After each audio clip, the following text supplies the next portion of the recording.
गांव के किनारे एक पुराना हवेली थी जिसे लोग कुंडली हवेली कहते थे। कहते हैं वहां आधी रात को अजीब आवाजें आती थीं, कभी रोने की, कभी किसी के मंत्र पढ़ने की।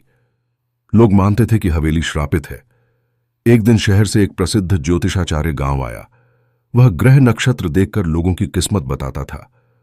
गांव के बुजुर्गों ने उससे कहा, पंडित जी, हवेली का राज खोलो, कोई तो रहस्य है उस घर में। ज्योतिषाचार्य ने अपनी जन्मपत्री की पोटली खोली और हवेली की स्थापना का समय देखकर कुंडली बनाई। जैसे ही उसने गणना शुरू की, उसके माथे पर पसीना आ गया। उसने देखा कि उस घर की नींव जिस दिन रखी गई थी, उस दिन ग्रहण योग था। शनि और राहु की दृष्टि भी थी। पंडित जी बोले, यह घर अधूरी आत्मा का वासस्थान है। जब तक वह आत्मा अपनी कुंडली का अधूरा योग पूरा नहीं करती, शांति नहीं मिलेगी। रात को वह अकेला हवेली में गया। हवेली में जैसे ही उसने दीपक जलाया, ठंडी हवा चलने लगी। अचानक सामने एक सफेद साड़ी में औरत की परछाई दिखी। वह फुसफुसाई, मेरी शादी की कुंडली अधूरी रह गई।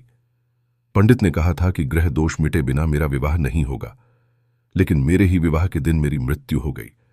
ज्योतिषाचार्य समझ गया कि यह आत्मा उसी हवेली के मालिक की बेटी है। उसकी कुंडली में मंगल दोष था, जिसे विवाह के पहले शांत करना था, परंतु किसी ने उस समय उपाय नहीं किया।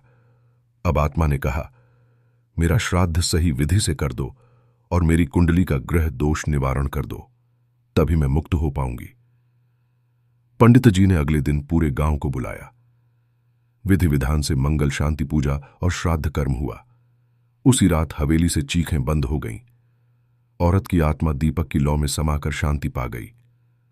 उस दिन के बाद वह हवेली फिर कभी नहीं डरी, बल्कि लोग उसे शांति हवेली कहने लगे।